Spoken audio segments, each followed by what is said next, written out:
impacting you? Who's in your ear? What influence do they have on you?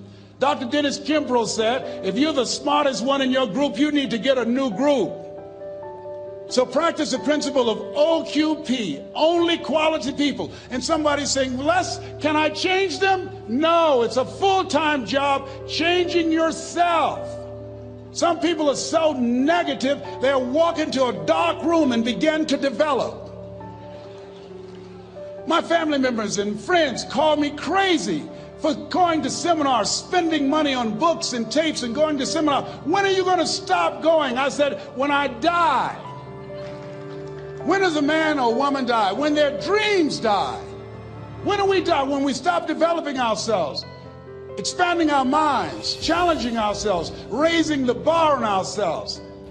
The best thinking that I had at that point in my life, it produced this life that I have. I need some help. I'm where Einstein was. He said, the thinking that has brought me this far has created some problems that this thinking can't solve.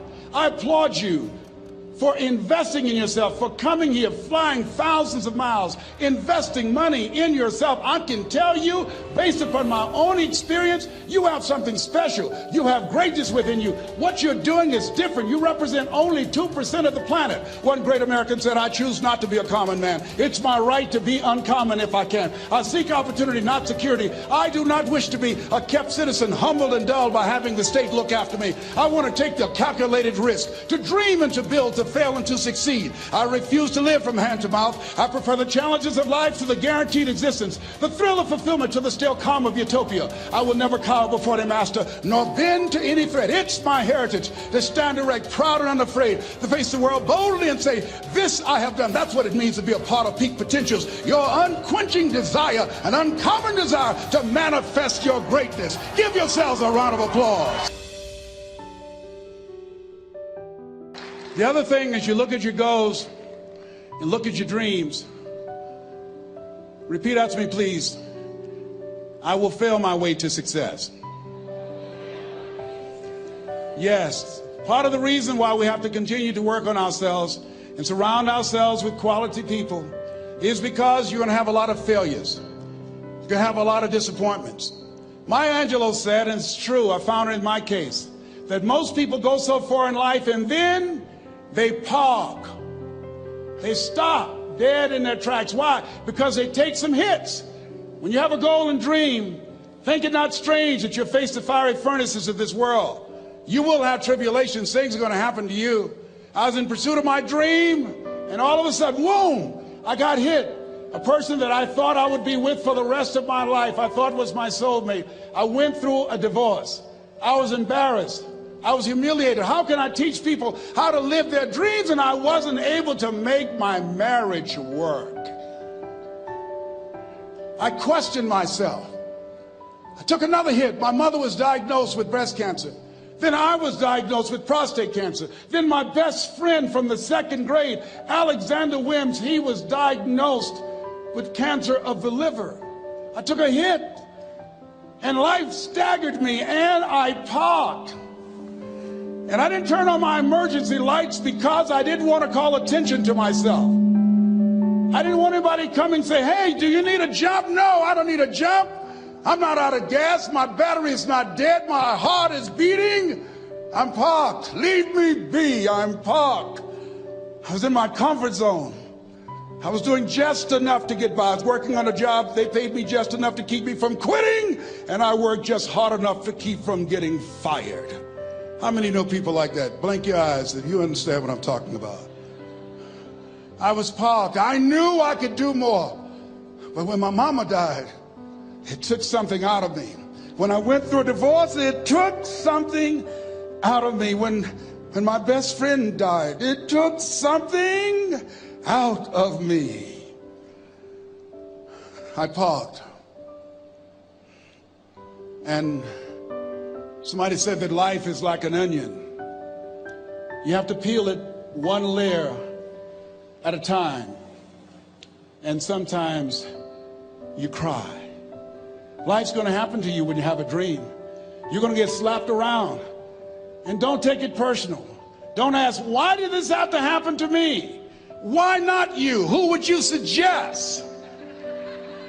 You want to give us some names, some email addresses? And don't tell everybody. 80% don't care and 20% glad it's you. It's called life. Suck it up and move on. Get over it.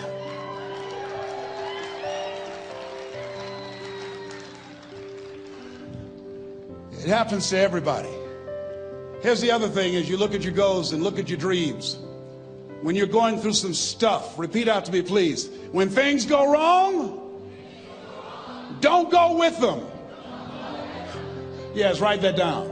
When things go wrong, don't go with them. When you're working on a business deal, you're counting on some money. Someone said you will get the loan and it falls through.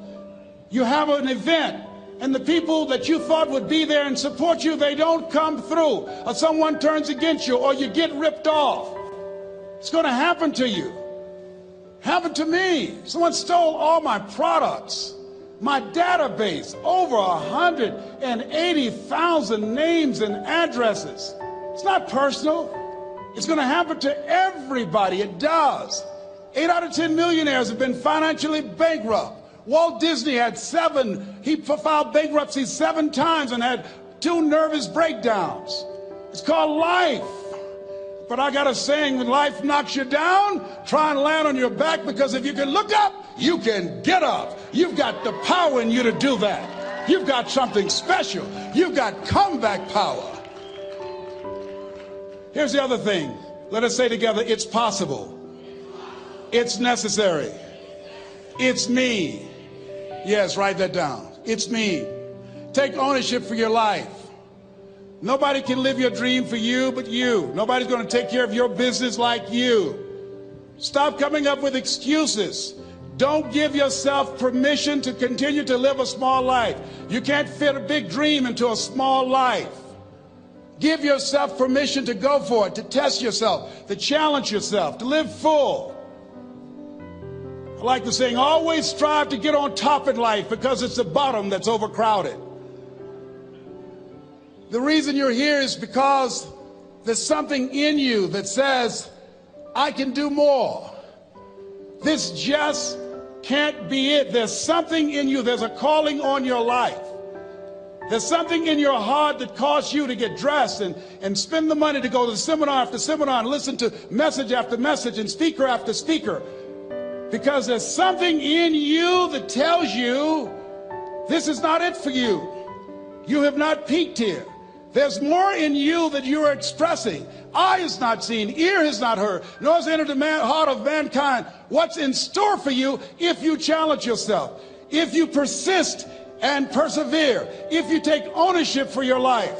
George Bernard Shaw said the people that make it in this life, they look around for the circumstances that they want, and if they can't find them, they create them. Create what you want. You have the power in you to do more than you can ever begin to imagine, to control your destiny, to make a difference in our children, to make a difference on the planet, to make an impact. Let us say together, it's me. And let us say together, it's hard. Say it like you know it. Say, it's hard. Ladies and gentlemen, it's hard.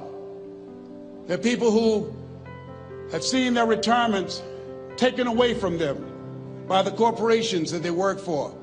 They were within 2 or 3 years of retiring, and they had it taken from them. The #1 entrepreneurs in this country now are senior citizens. The #1 employer, #2, McDonald's and Walmart. And there's nothing wrong with those jobs. I guarantee you those people did not have a plan to end up living their lives at the end of life with those types of jobs. And they didn't have a plan like you have, and while you're investing in yourself, not to. And it's hard. There are people making choices between purchasing prescription drugs or paying for gas or a mortgage note. It's hard when you're working on a job for 20 years, 30 years, give them some good years, and then they come in and tell you, we've downsized. In other words, you're fired. And then you have to start all over again. How many of you know it's hard? Raise your hands, please. It's hard. And it's not fair. One of the things I like about T. Harv is he talks about work and investing in yourself.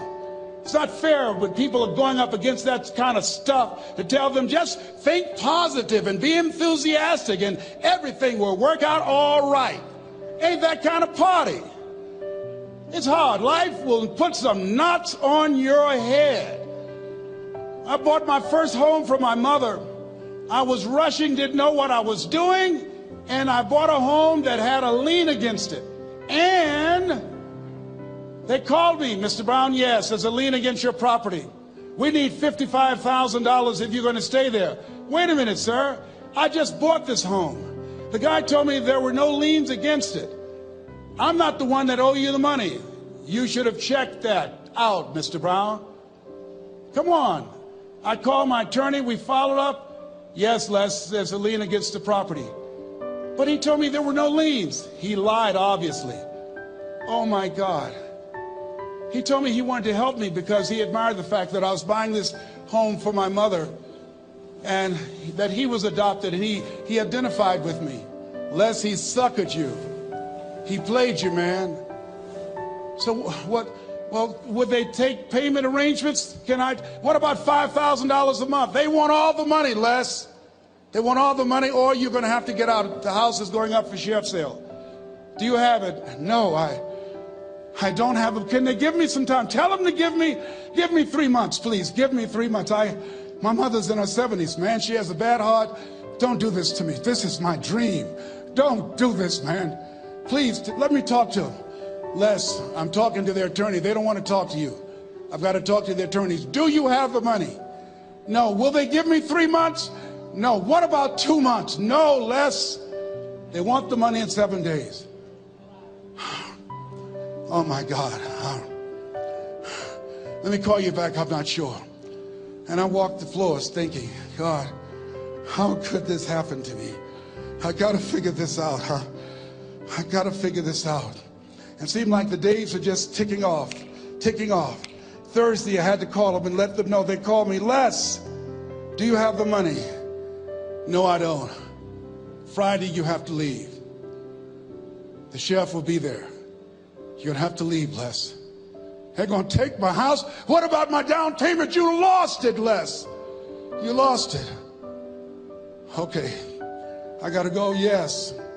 I prayed, Lord, please, if you show me that you're real, if you're really real, you think Paul worked for you, you haven't seen anything. Don't let me lose this house and watch what I'll do for you. I was trying to cut a deal. Have you ever tried to cut a deal? It's amazing how spiritual you get when you get in trouble. You know what I mean? When I was diagnosed with prostate cancer, I was going to bed with the Bible and the Holy Quran and Science of Mind and Joel Goldsmith, everything I could find. I was praying to Jesus, Yahweh, Melchizedek, everybody. I was calling on everybody. It's amazing. And here I was walking the floor at 3 o'clock in the morning, and I had to go and wake my mother up. I got on my knees and I said, Mama, I need you to wake up. She said, what's wrong, Leslie? I can hear you walking back and forth. I'm not asleep, son. I said, there's something I need to tell you. She said, your eyes are red. Why are your eyes red? Because I feel so stupid now. Why? We got to move tomorrow. Why, Leslie? There's a lien against the property and they want $55,000 and I don't have it. And we're going to be set out tomorrow. We have to go back to Liberty City. So she said, it's okay. I don't like this house anyhow. I said, why? She said, because of my arthritic knees. It hurts my knees when I go up the steps. I said, why didn't you tell me? Because you were so happy. I just said it because you were happy. I'll live in a shack with you, boy. I love you. It's not the house. I love you. I love all my children. I said, thank you, Mama. Thank you.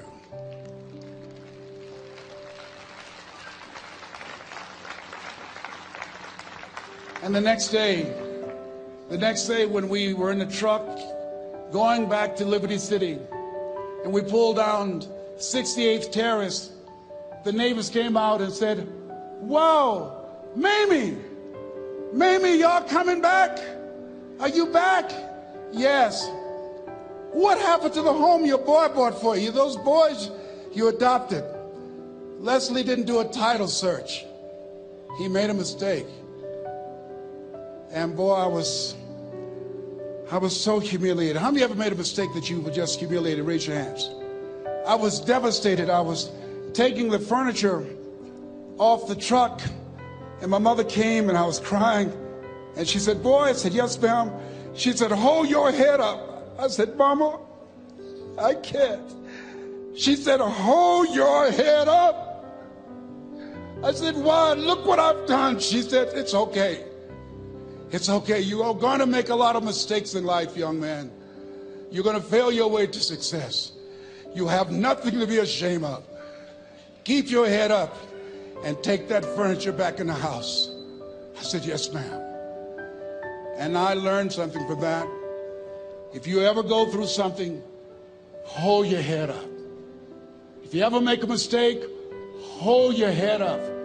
If you ever do something that everything goes wrong, life catch you on the blind side, hold your head up. It's not over. Goethe said, that which does not kill you will make you stronger. Hold your head up. Shake someone's hand on your right and left and say, hold your head up.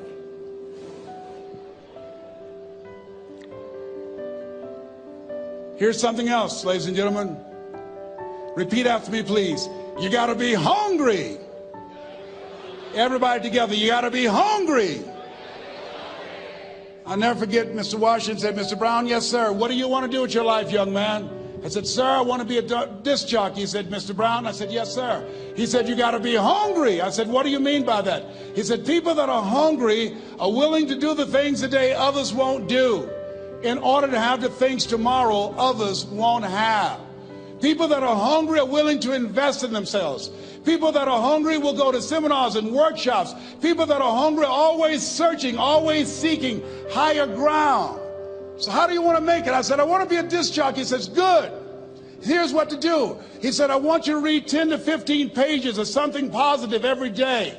He said, you don't get in life what you want, you get in life what you are. You must program yourself to success. He said, I want you to listen to Earl Nightingale and Zig Ziglar. Listen, faith comes by hearing and hearing and hearing. He said, I want you to change your relationships. And I don't want you to ever lose your hunger. I said, what do you mean by that? He said, people that are hungry are unstoppable. People that are hungry are no matter what people. They make it happen no matter what. He said, I want you to listen to Paul Harvey. Who is he? He's the world's greatest communicator. Success leaves clues, young man. Always listen and follow people who are doing what it is you want to do at the level you want to do it and learn from them. I told T. Hobb when we were standing by the stage, I said, hey man, I want to work more with you. I want you to coach me. I want to learn from you. See, I found you're never too old to learn and you're never too young to teach. Always have a thirst for learning. So I listened to Paul Harvey every day on the radio. While in school, I would go out and listen in his car. He gave me his keys. I was working to develop myself. And I continued to listen to motivational messages, and he would take me to see the late Dr. Norman Vincent Peale, who wrote the book, The Power of Positive Thinking. I toured with him before he passed. You have something special. You have greatness within you. Don't allow your circumstances to determine who you are. Don't allow your negative thoughts to hold you back. You have something special. You can do more than you can ever begin to imagine. Dr. Peale was an incredible man. I admired him when he spoke. He gave me goosebumps. I can feel him in my heart. And I never forget, we were coming back to the school, and Mr. Washington said, Mr. Brown, yes, sir. When Dr. Peale spoke, you didn't move. When he spoke, you were hanging on every word he needed. When he spoke, we didn't have to tell you to sit down and be quiet. Why? I said, sir, I could feel him when he talked. I felt like he was talking to me, sir. He said, he was. I said, but he doesn't know me, but he was speaking to you. Did you feel him in your heart? I said, yes, sir. He said, most people feel him in their head. If you felt him in your heart, he said, listen to him, son. Follow him, learn from him.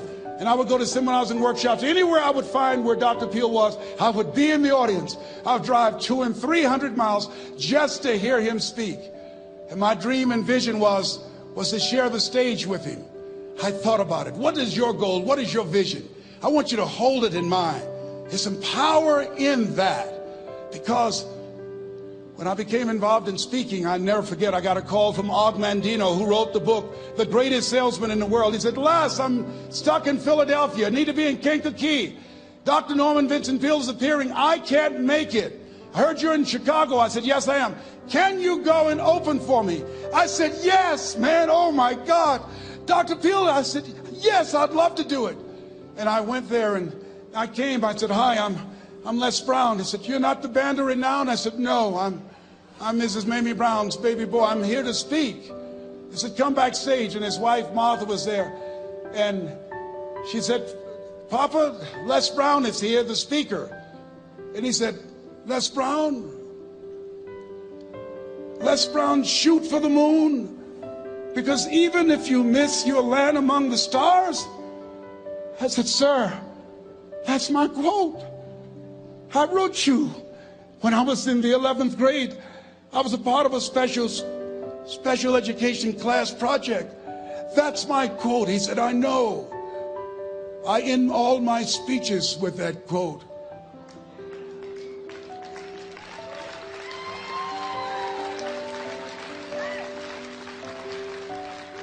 And Dr. Peale had a great sense of humor. A young man was backstage, and I had so many questions to ask him, and my mind froze up, and the young guy said, Dr. Peale, how old are you? And he was up in age. He said, Sonny, I'm 92. The young man looked at him and said, I don't know if I want to live to get 92. He said, that's because you've never been 91.